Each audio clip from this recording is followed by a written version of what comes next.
कांग्रेस ने की पटियाला में कर्नल से पुलिस मारपीट की घटना की न्यायिक जांच की मांग। कांग्रेस ने पंजाब में सेना के कर्नल पुष्पेंद्र सिंह बाठ और उनके पुत्र के साथ मारपीट करने की घटना की न्यायिक जांच की मांग की है। उनके साथ ही पटियाला के एसएसपी नानक सिंह को वहां से हटाने और उनके खिलाफ मुकदमा दर्ज करने की मांग की है। पार्टी ने इस घटना के लिए मुख्यमंत्री भगवंत मान और आम आदमी पार्टी सरकार को दोषी ठहराया है। एआईसीसी सचिव एवं पंजाब के सब प्रभारी आलोक शर्मा और एआईसीसी के भूतपूर्व सैनिक प्रकोष्ठ के चेयरमैन कर्नल रोहित चौधरी ने आज यहां कांग्रेस मुख्यालय में संयुक्त संवाददाता सम्मेलन में इस घटना के लिए पुलिस और पंजाब सरकार को जिम्मेदार ठहराया। उन्होंने इस पूरे घटनाक्रम को शर्मनाक करार देते हुए कहा कि यह सब कुछ उस सीमावर्ती राज्य पंजाब में हुआ जहां सेना और पुलिस के बीच अत्यंत तालमेल होना चाहिए। पंजाब में 35% जवान किसान परिवारों से आते हैं, जहां देश में जय जवान जय किसान का नारा बुलंद किया जाता है। वहीं पंजाब की भगवंत मान सरकार अब मारो जवान को मारो किसान को पर उतर आई है। पूरी बात सुनिए।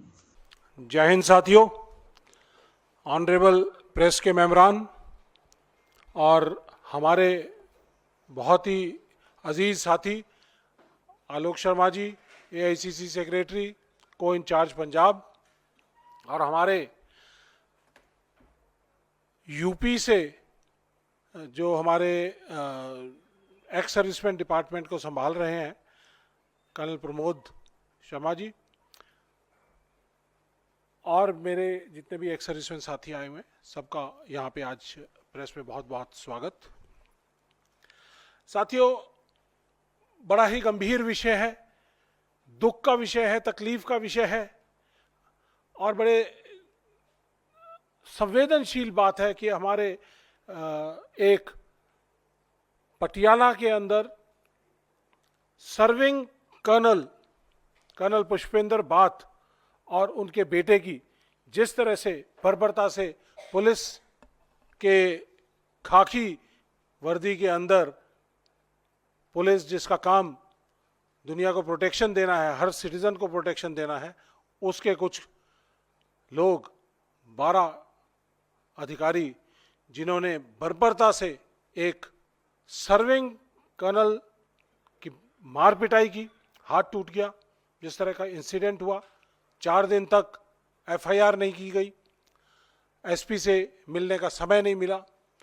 तो ये एक बड़ा ही संवेदनशील विषय है कि पंजाब जैसी जगह जो बॉर्डरिंग स्टेट है और जहां पर हर डिस्ट्रिक्ट के अंदर फौज की एस्टेब्लिशमेंट है, फौज का पुलिस का बड़ा घनिष्ठ संबंध रहता है, बॉर्डरिंग स्टेट होने के नाते साथ ऑपरेशंस करते हैं, और उसके बावजूद ऐसी स्थिति पैदा हो कि लॉ एंड ऑर्डर बिल्कुल पूरी तरह से चरमरा गया है, जिस तरह की आम आदमी पार्टी की सरकार के कुछ कार्यकाल के दौरान हुआ है। ऐसा इंसिडेंट हमने पंजाब में होते हुए नहीं देखा है पिछले 40-50 सालों के अंदर। ये एक एक्सेप्शनल गुंडागर्दी का केस है जो कि खाकी वर्दी वालों ने किया है। तो साथियों, मैं एक छोटा सा क्लिप्स आपको दिखाना चाहता हूं कि किस तरह से पूरे देश भर के लोग आहत हैं, अलग अलग सिविल सोसाइटी के लोग, फौज के लोग, सर्विंग, रिटायर्ड, किस तरह से वो लोग आहत हैं, उनके मैसेजेस आ रहे हैं। तो ये एक आपकी यादों को थोड़ा सा तरोताज़ा करने के लिए, ताकि आपकी इमोशंस जो हैं वो हिलें और स्टर हो, उसके लिए video. Can we see this? ये वेस्टर्न आर्मी कमांड ने किया। ये मिसेस बाठ की स्टेटमेंट है। 4 दिन तक एफआईआर लॉन्च नहीं की। एक ढाबे के ऑनर, जहां पे लड़ाई झगड़ा हुआ, जहां पे मार पिटाई हुई, वहां पर उस ढाबे के ओनर को कहा गया कि एफआईआर आप लॉन्च करिए ताकि उस एफआईआर का कोई औचित्य ना बने। और अननोन लोगों के खिलाफ पुलिस वाला क्या अननोन हो सकता है? तो अननोन लोगों के खिलाफ एफआईआर। ये कर्नल पुष्पेंद्र बाठ जिनका हाथ तोड़ दिया गया, वीडियो आगे। चलिए चलिए, ये देखिए, इसके अंदर आप देख सकते हैं किस तरह से इस सीसीटीवी कैमरे के अंदर पुलिस वालों ने गाड़ी के साथ खड़े हुए हैं, किस तरह से जमीन पे कर्नल पुष्पेंद्र बाथ को लेटाया हुआ है और उनको लातों से मार रहे हैं। जब बताया गया कि मैं आर्मी का अफसर हूं, उसके बाद भी लातों से मार रहे हैं। और जाने के समय कहते हैं कि हम एनकाउंटर करके आ रहे हैं, कल कहीं ऐसी खबर ना मिले कि आपका भी एनकाउंटर हो जाए। डराना चाहते हो? फौज के लोगों को डराना चाहते हो? फौजी आदमी जो 140 करोड़ भारतीयों का विश्वास लेकर, उनकी दुआएं लेकर सरहदों के ऊपर लड़ाई लड़ता है, सरहदों की रक्षा करता है, वो सिर्फ संविधान के लिए, तिरंगे की रक्षा करने के लिए वहां पर खड़ा होता है और अपनी जान देने के लिए भी तैयार रहता है। क्या उसको पंजाब पुलिस के ये 10-12 इंस्पेक्टर या जवान ये डरा सकते हैं? ये खाकी के गुंडे, 12 गुंडे, मैं पुलिस वालों के लिए नहीं बोलना चाहूंगा, लेकिन ये जो 12 लोग हैं इनके लिए खास कहना चाहूंगा कि जिस तरह का गुंडागर्दी का मातम, गुंडागर्दी का जिस तरह का हालात उन्होंने वहां पर पैदा किए, उनसे फौज का कोई भी आदमी ना तो डरा है ना डरेगा। हम संविधान के साथ बंधे हुए हैं। हम अपनी जो हमारी फंडामेंटल राइट्स हैं वो कर्व की गई हैं। हम किसी पॉलिटिकल एरियाज के अंदर नहीं जा सकते हैं, हम अपनी बातों को किसी प्लेटफॉर्म के ऊपर नहीं रख सकते हैं। आर्मी एक्ट, आर्मी रूल्स हमें इजाजत नहीं देते, लेकिन पूरा का पूरा देश, 140 करोड़ लोग और हमारे एक्स सर्विसमैन ऑर्गेनाइजेशंस, वो सब लोग सामने आए। 142 ऑर्गेनाइजेशंस हैं जिन्होंने हमसे कांटेक्ट किया और कहा कि आप ये बात अपने प्लेटफॉर्म से रखिए। मिसेस बाथ से हमारी बात हुई, उन्होंने कहा कि आज वहां पर मोर्चा है, वहां पर पंजाब में पटियाला में डीसी को ज्ञापन दिया जा रहा है, वहां पर बहुत सारे लोग, पूर्व सैनिक लोग इकट्ठे हुए हैं, जवान और किसान। जो पंजाब का किसान है उनमें से भी 70-75% जो है वो फौजी परिवारों से आते हैं, वो लोग भी सहयोग कर रहे हैं। तो साथियों, ये कुछ बातें थी। मैं पंजाब के परिप्रेक्ष्य की बात करने के लिए ज्यादा मैं अपने भाई आलोक शर्मा जी को कहता हूं, वो कहें, फिर उसके बाद मैं समअप में आपको बताऊंगा कि इस तरह से देश के अंदर ये ट्रेंड चल रहा है और कई जगह पर इस तरह की चीजें हुई हैं। तो आलोक शर्मा जी, पहले आप अपनी बात रख दीजिए। Thank you. बहुत बहुत धन्यवाद। पत्रकार वार्ता में तमाम पत्रकार बंधुओं का पुनः स्वागत। साथियों, अभी कुछ दिन पहले पंजाब की सरकार के 3 वर्ष पूरे हुए थे और बड़े बड़े फुल पेज एडवर्टीजमेंट दिए गए थे कि रंगीला पंजाब भगवंत मान की सरकार ने बनाया है। लेकिन दुर्भाग्य है कि जो कांग्रेस नारा जय जवान जय किसान का देती थी, आज नारा पंजाब में चल रहा है मारो जवान को और मारो किसान को। आज पंजाब की सरकार का नारा, भगवंत मान की सरकार का और पुलिस का नारा है मारो जवान को और मारो किसान को। पूरी तरह से पंजाब पिछले 3 साल में एक गुंडा राज में तब्दील हो चुका है, एक पुलिस स्टेट में तब्दील हो चुका है। जैसा कि कर्नल साहब ने बताया कि बॉर्डरिंग स्टेट है और इंटेलिजेंस के मामले में पुलिस और आर्मी हाथ मिलाकर दोनों काम करती हैं। आज अगर पुलिस और आर्मी के जवानों के बीच में इस तरह के डिफरेंसेस जो कि पूरे देश के अंदर देखने को मिल रहे हैं, और पंजाब का जो एपिसोड अभी आप लोगों के सामने आया, इसके थोड़ा सा हिस्ट्री में जाने की जरूरत है। 13 और 14 की रात को यह घटना घटती है। ढाबे वाले को कंप्लेनेंट बनाया जाता है, उसके आधार पर एफआईआर होने में भी 3 दिन लगते हैं। 1 बजे कर्नल बाथ जो है वो हॉस्पिटल में जाते हैं और सुबह 6 बजे उनका प्लास्टर होता है। तो जो सरकार कहती है हमने मेडिकल की सुविधाएं इतनी अच्छी कर दी हैं, मोहल्ला क्लिनिक खोल दिए हैं और फर्जीवाल पता नहीं क्या क्या बात करते हैं। हालत यह है कि कर्नल साहब का हाथ टूटता है क्योंकि उसमें माइनर इंजरी दिखानी होती है, कि 307 न लग जाए किसी के ऊपर, पूरी तरह से अननोन लोगों के ऊपर पहली एफआईआर होती है, वो भी 2 दिन के बाद। उसके बाद पूरा मामला मीडिया के माध्यम से और सीसीटीवी फुटेज के माध्यम से देश के सामने आता है। हालत यह है कि आज पंजाब के अंदर पुलिस ने पूरी तरह से गुंडा राज फैला रखा है। आज थाने, वहां की चौकियां, वो भी ग्रेनेड हमलों से, बम फटने से नहीं वंचित हैं। जो केजरीवाल जी वहां पर जाकर विपाशना की बात करते हैं, ये तो केवल एक छोटा सा एपिसोड है जिसके अंदर किस तरह की घटनाएं घटती हैं। आज हालत यह है कि कल गवर्नर के इंटरफेरेंस के बाद जो पीड़ित परिवार है उसको सुरक्षा देने की बात की गई। आप लोग सोच सकते हैं सुरक्षा किससे? सुरक्षा पंजाब पुलिस के वर्दीधारी कुछ गुंडों से। गैंगस्टर से सुरक्षा नहीं है। गैंगस्टर्स विदेशों में बैठकर अपना काम कर रहे हैं, पंजाब में ड्रोन आ रहे हैं और ड्रग्स माफिया जो है वो पूरी तरह से काम कर रहे हैं। पुलिस वाले सस्पेंड हो जाते हैं, फिर बहाल हो जाते हैं, पता नहीं क्या क्या होता है ड्रग्स के मामले में भी। आज हालत यह है कि एक सिपाही, एक फौजी, वो भी अपने आप को सुरक्षित महसूस नहीं कर रहा है। एक कर्नल रैंक का इन सर्विस ऑफिसर, जिस तरह से आज उसकी सुरक्षा भी पुलिस जिसको करनी चाहिए, पुलिस से ही सुरक्षा मांगी जा रही है कि इससे बचाओ, इन गुंडों से बचाओ हमें। वहां पर एक एसएसपी है नानक सिंह।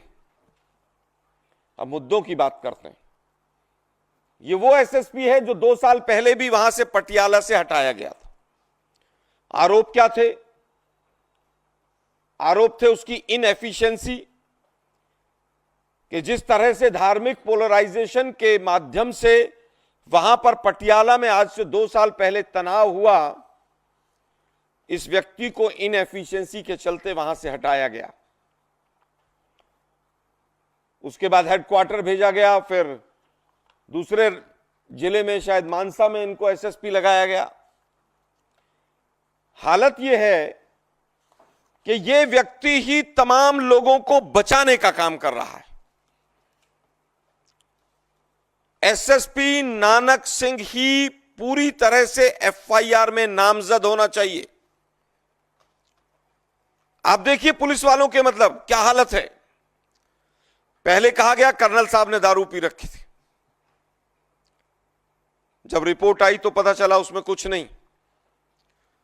वहां की जो घटना है, जो परिवार आरोप लगा रहा है, पहले कहा गया कि कर्नल साहब और उनके परिवार पर दबाव डाल के केस को खत्म कीजिए। फिर कहा गया कि साहब हमें नहीं पता था कि आप पुलिस फौजी हैं, आप आर्मी वाले हैं, मतलब आप आर्मी वाले हैं तो नहीं मारते, सिविलियन होते तो गर्दन उड़ा देते हैं हम आपकी। सोच देखिए पुलिस की कहां जा रही है। 8 दिन बाद फौजी परिवार को पुलिस से सुरक्षा दी जा रही है। कारण उसका, पुलिस वाले कह रहे हैं कि हमें भी पटियाला में रहना है, तुम्हें भी पटियाला में रहना है, तुम्हारा तो बेटा भी यहीं रहेगा। बेटा कह रहा है मैं देश छोड़ के जाऊंगा, मैं यहां पर सुरक्षित नहीं। आप सोच सकते हैं कि 2 बाप बेटों को 45 मिनट तक पुलिस के गुंडे पीटते रहे, 45 मिनट तक। और इतनी शराब पी रखी थी उनमें से कुछ ने, थक गए, बैठ गए, फिर थक के उठ के फिर मारने लगे, बेहोश हो गए, वो मारते रहे वो। उनमें से आखिर में एक ने पूछा पंजाबी में, कैसी इन्होंने कूटा क्यों? दूसरे पुलिस वाले से पूछ रहा कि हमने इसको मारा क्यों इनको? ये हालत लॉ एंड ऑर्डर की है। एक ने कहा कि साहब एनकाउंटर की धमकी दे रहा है कोई पुलिस वाला। ये सब उस परिवार के आरोप हैं। एक पुलिस वाला कह रहा है कि लड़की छेड़ने का केस बना देते हैं इनके ऊपर, फौजी के ऊपर, उसके बेटे के ऊपर, मामला ही खत्म हो जाएगा। पटियाला में ही तो रहना है आपको, कंप्रोमाइज का दबाव कि कंप्रोमाइज कर लो, फिर दबाव के आप मोर्चा ना निकालें, आप किसी तरह का कोई धरना प्रदर्शन कोई चीज ना करें, सबूतों के साथ छेड़छाड़। मेडिकल किसका हुआ? फौजी साहब का, कर्नल साहब का। पुलिस वालों का मेडिकल नहीं होता है। क्यों? क्योंकि पहली एफआईआर 2 दिन के बाद आती है, जब तक तो शराब का नशा निकल गया होगा शरीर से। अगर 2 दिन में एफआईआर हो और कोई व्यक्ति नामजद होगा तो स्वाभाविक है कि वो अल्कोहल आएगी। 2 दिन तक एफआईआर ही मत करो।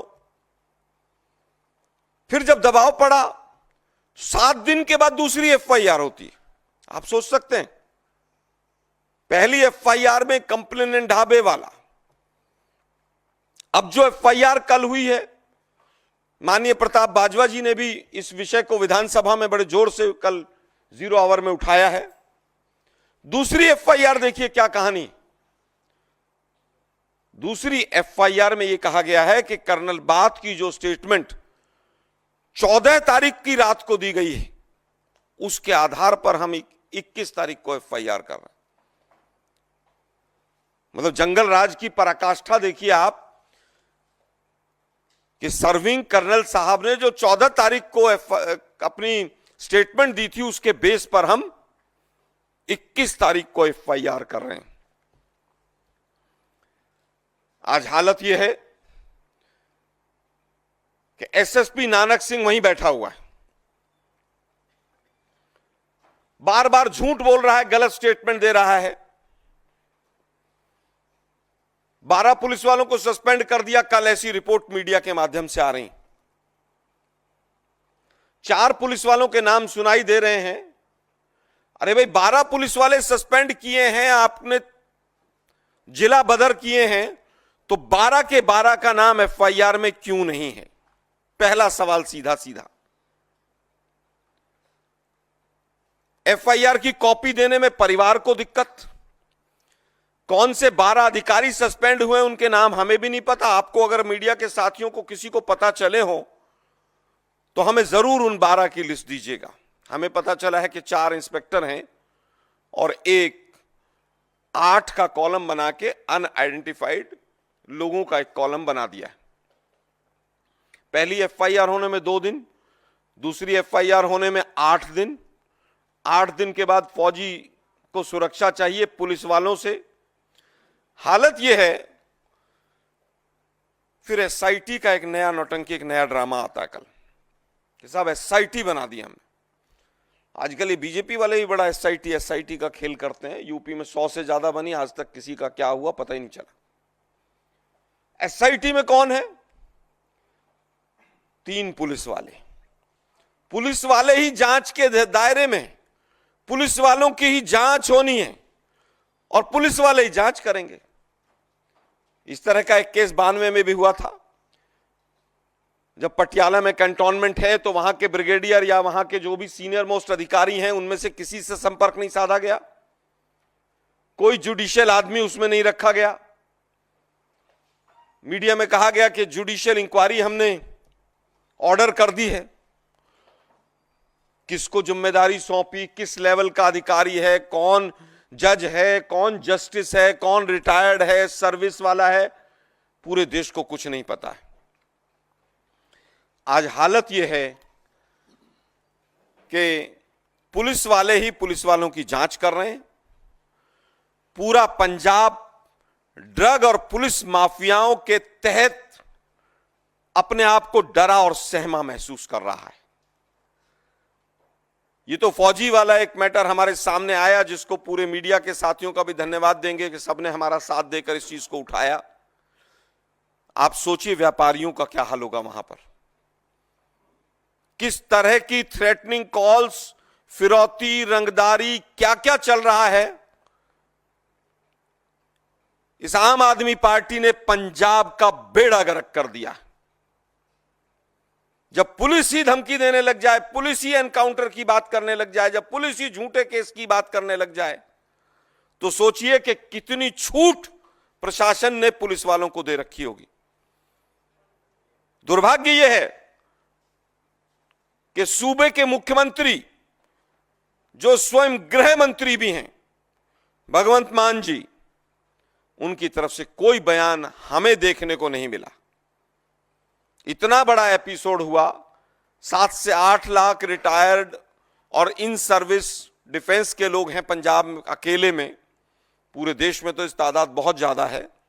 लेकिन क्या मुख्यमंत्री को तमाम फौजियों से माफी नहीं मांगनी चाहिए?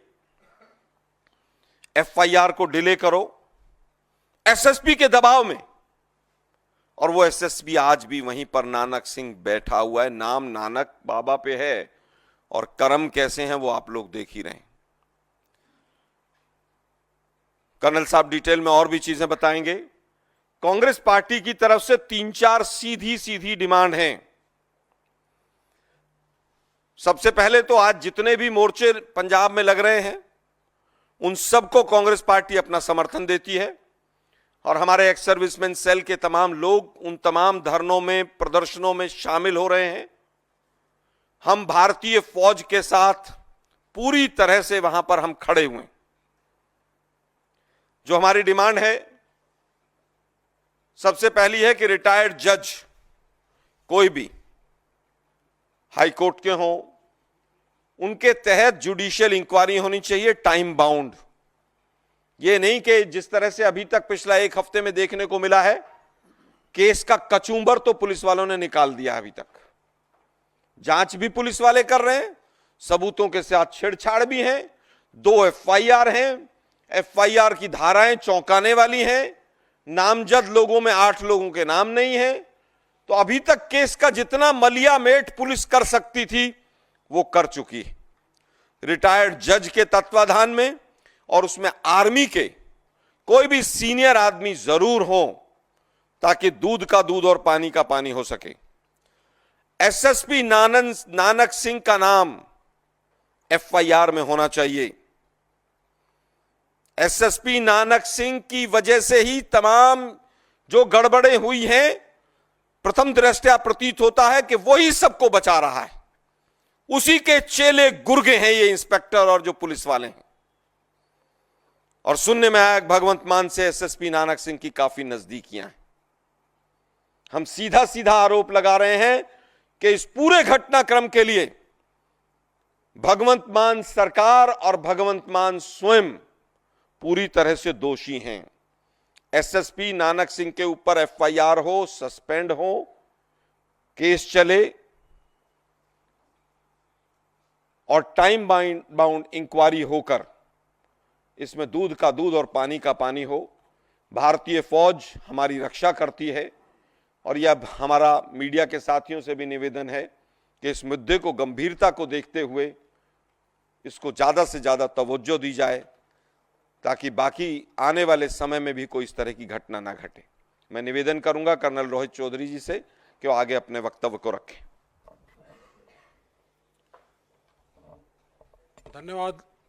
धन्यवाद आलोक जी। देखिए, बड़े तफसील से आलोक जी ने आपको ये बताया। तो ये अगर हम इसको लीगल तरीके से अगर देखते हैं इस केस को, इसमें 2 बड़े अहम मुद्दे हैं। एक तो मिसकंडक्ट और एक है criminal act. Misconduct by police serving persons on serving military persons. अगर ये ऐसा एक्ट होता है तो ये अनबिकमिंग एक्ट के जरिए इसके अंदर डायरेक्टली अरेस्ट है पुलिस अथॉरिटीज का, जो भी पुलिस के लोग इन्वॉल्व हैं। और उसके बाद जो क्रिमिनल एक्ट है, जो ये धाराएं हैं, इन धाराओं के अंदर, इस क्रिमिनल एक्ट के अंदर जो धाराएं हैं, उसके तहत इमीडिएट अरेस्ट बनता है सभी 12 पुलिस के अधिकारियों का। अगर किसी की लड़ाई होती है तो पुलिस वाले सबसे पहले कंप्लेंट के ऊपर नामजद करके अरेस्ट करते हैं। पुलिस वालों ने अभी तक 13-14 की रात से आज 22 तारीख हो गई है, 9 दिन बीत गए हैं। कौन से 12 लोग हैं उनको सिर्फ सस्पेंड किया गया है और उन लोगों को अभी तक अरेस्ट नहीं किया गया है। हम डिमांड करते हैं कि तुरंत प्रभाव से उन 12 के 12 अधिकारियों को अरेस्ट किया जाए और उनको ट्रायल पे लेके जाया जाए। दूसरी चीज हम कहते हैं कि उन लोगों को तुरंत प्रभाव से डिसमिस किया जाए। बर्डन ऑफ प्रूफ उन अधिकारियों के ऊपर होना चाहिए। नानक सिंह के बारे में तफसील से बता दिया है, एसएसपी जो है वो नामजद होने चाहिए। और उसके बाद हमारी कुछ एक और बड़ी क्लियर पिछले 8-10 महीने का जो पैटर्न है वो मैं आपके सामने कहना चाहता हूं कि ये जो भगवंत मान सरकार के जो 3 साल के जो गुंडा राज है उसका आपने एक नमूना देखा है। अगर वहां पर पुलिस के सामने फौजी भी सेफ नहीं है, जिस पंजाब के अंदर पुलिस से ज्यादा डिप्लॉयमेंट फौज की है, वहां पर अगर फौजी आदमी सेफ नहीं है तो सिटीजन का क्या होगा? ये एक सीधा सीधा सवाल उठता है। और हमारे कुछ पिछले 8-10 महीने के मैं क्रोनोलॉजी बताता हूं कि ये किस तरह से बढ़ती चली आ रही हैं। 4 मई 2023 को कारगिल योद्धा मणिपुर के अंदर, कारगिल योद्धा उनकी वाइफ को किस तरह से नग्न करके उसको परेड कराया गया था। आईपीकेएफ के अंदर काम किए हुए अफसर, उनकी वाइफ के साथ रेप किया जाता है, मार दिया जाता है। एक भी वक्तव्य हमारे देश के ना तो प्रधानमंत्री की तरफ से, ना रक्षा मंत्री की तरफ से, ना होम मिनिस्टर की तरफ से, ना मणिपुर के मुख्यमंत्री की तरफ से आया।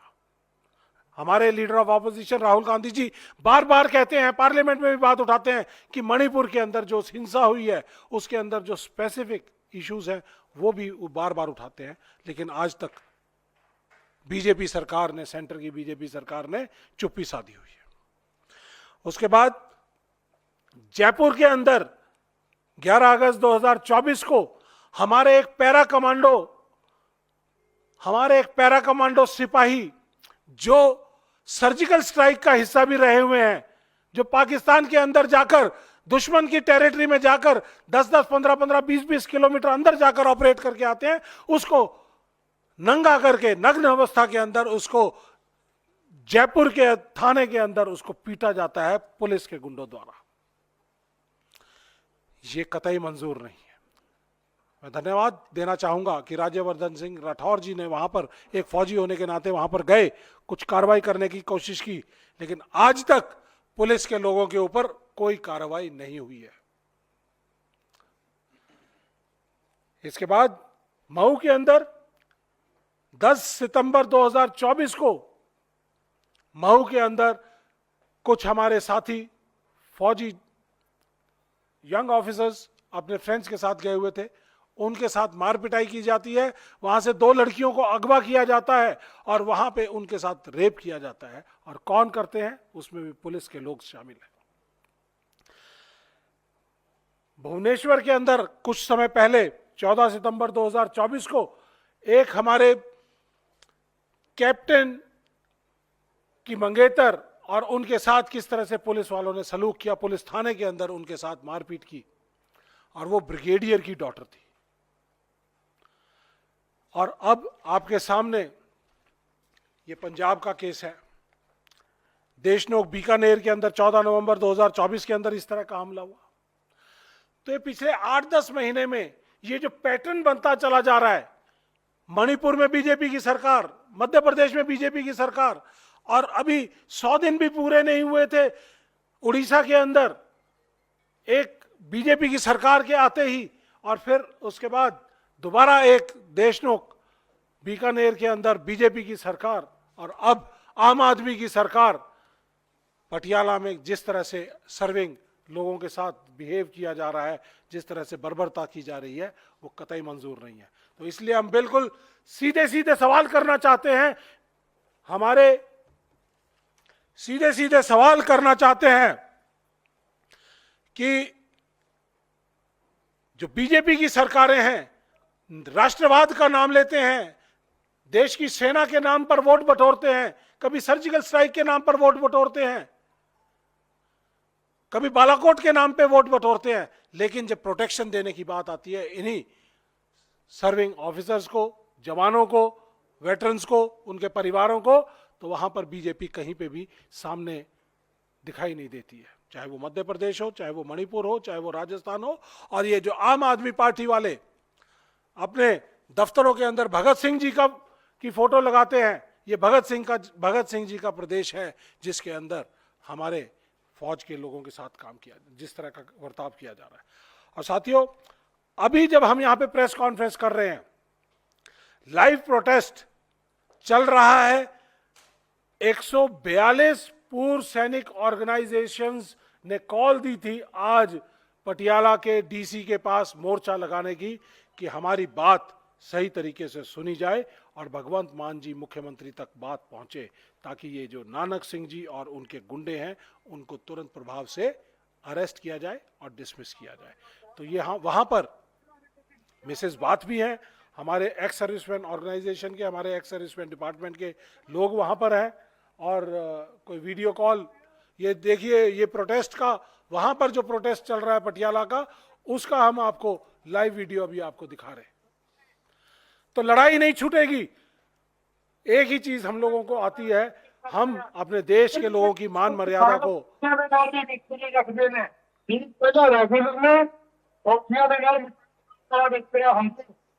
थाने जाने हैं, तो देखा होगा कि पेंशन होती है, हम अपने देश की मान मर्यादा सरहदों की रक्षा करने के लिए जीते हैं और अपनी सैक्रिफाइस देने के लिए तैयार रहते हैं। लेकिन जब बात हमारे मान और सम्मान के ऊपर, खुद के ऊपर खिलवाड़ होगा, तो उसका जवाब भी अच्छी तरह से दिया जाएगा।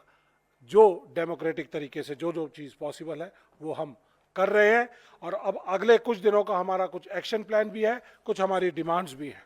हमारी डिमांड तो पहली तो ये है, इंस्पेक्टर हरजिंदर सिंह, इंस्पेक्टर हरी बोपाराय, इंस्पेक्टर रोनी सिंह और 10 इनके साथ के जो 9 और जवान हैं या 9 और लोग हैं, उनको डिसमिस करके, समरीली डिस्पोज ऑफ करके उनके खिलाफ केस किया जाए, अरेस्ट किया जाए, सीबीआई की इंक्वायरी की जाए, सीबीआई को केस दिया जाए। और ये जो एसआईटी बनी हुई है, इस एसआईटी के अंदर एक एडीजी रैंक के ऑफिसर को लगाया गया है, एक एसपी रैंक के और एक डीएसपी रैंक के ऑफिसर को लगाया गया है।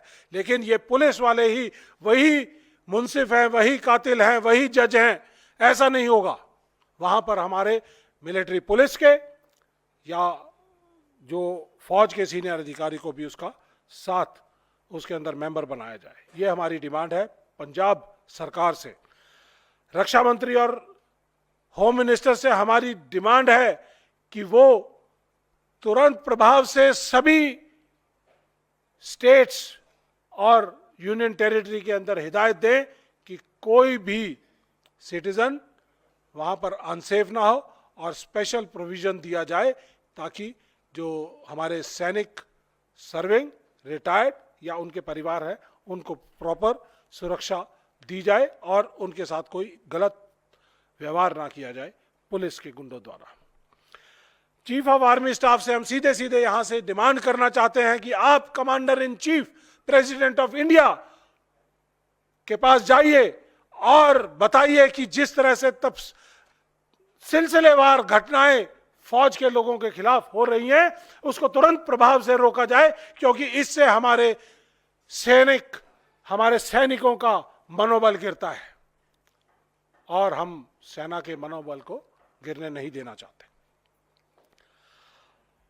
इसके बाद हम प्रधानमंत्री जी और प्रेसिडेंट ऑफ इंडिया से कहना चाहते हैं, अपनी डिमांड रखना चाहते हैं कि बहुत पुरानी हमारी एक डिमांड है कि तुरंत प्रभाव से एक एक्स सर्विसमैन कमीशन को सेंटर में और स्टेट में लागू किया जाए, ताकि ऐसी एट्रोसिटीज को, ऐसी चीजों को तुरंत प्रभाव से एड्रेस किया जाए जिनके पास उनकी जुडिशियल पावर भी दी जाए, जैसे कि एससी कमीशन, महिलाओं के जो विमेन कमीशन है, उस तरह की तर्ज के ऊपर। इसके साथ साथ एक ऑर्डिनेंस लाया जाए ताकि कोवेनेंट एक्ट, जो कि यूएस में, कनाडा में, ऑस्ट्रेलिया में, ब्रिटेन में लागू किया हुआ है, जिसमें सैनिकों और पूर्व सैनिकों को और उनके परिवारों को एक स्टेट प्रोटेक्शन दी जाती है और उस प्रोटेक्शन के जरिए कोई भी स्टेट की एजेंसी उनके साथ गलत या दुर्व्यवहार ना कर सके, ऐसा एक ऑर्डिनेंस लाया जाए, बिल लाया जाए, एक कानून बनाया जाए कि कानूनी तौर पे उनको लीगल प्रोटेक्शन दी जाए। ये हम अपने देश की सेंट्रल गवर्नमेंट से डिमांड करते हैं। बहुत बहुत धन्यवाद साथियों, आपने हमारी बात सुनी। बहुत बहुत धन्यवाद। इस मुद्दे पर कोई भी प्रश्न है सादर आमंत्रित हैं। हाँ जरूर सर, जरूर सर। हमें बहुत खुशी है कि पंजाब के इंचार्ज आलोक शर्मा जी भी हमारे साथ हैं और जो इन्होंने बातें कही या कर्नल रोहित सिंह ने बोली, मेरे ख्याल से अब इसके अलावा कोई विषय बचा नहीं है। सिर्फ मैं 3 बातें जोड़ना चाहता हूं। जो आलोक शर्मा जी ने बोला कि मर किसान मर जवान, ऐसा मत होने दो। हर नागरिक यहाँ पे बैठे हुए आपकी भी जिम्मेवारी बनती है, खड़े हो जाओ। क्या हुआ अगर आप मीडिया के हो, बात उठाओ, देश टूट जाएगा। मैं पंजाब में भी रहा हूँ, कश्मीर में भी रहा हूँ, हर जगह रहा हूँ। देश टूट जाएगा। मेरे पिता भगत सिंह के पार्टी के 20 साल उनको अंग्रेजों ने या तो जेल में रखा या वो नीचे अंडरग्राउंड रहे हैं। उनका बेटा होने के नाते मैं इस चीज को बिल्कुल भी एक्सेप्ट नहीं कर सकता हूं, चाहे मुझे कुछ भी कर दें ये लोग। मुझे कई बार धमकियां मिली हैं, देते रहो धमकी। मैं आज भी गेहूं और धान बोता हूं और साथ में एक फौजी भी हूं। मेरे पिता चाहते तो वो कांग्रेस में थे, वो भी हमें कहीं से नौकरी दिलवा देते, लेकिन उनका ये कहना था कि हमने देश के लिए लड़ा और तुम देश की रक्षा के लिए लड़ो। मत करो। पंजाब बहुत ही सेंसिटिव स्टेट है, वहां पर बगल में ही पाकिस्तान बॉर्डर है, वहां पे चिट्टा बिक रहे हैं। चिट्टे आप समझते हो, चिट्टे के साथ इस तरह का धंधा देश को तोड़ देगा, इस प्रदेश को तोड़ देगा। जो मांग करनी थी हमारे सचिव जी कर चुके हैं कांग्रेस की तरफ से, और भगवंत मान सिंह जी को इनसे कब त्यागपत्र लिया जाएगा वो ये लोग तय करेंगे। मत करो, चिट्टे की धंधा बंद करो, फौजियों को मारना बंद करो। स्वतंत्रता संग्राम सेनानी HSRA, Hindustan socialist republican army, Bhagat Singh की पार्टी में हमारे परिवार के सदस्य रहे हैं। मत करो इस चीज को, देश मत टूटने दो, संभाल लो।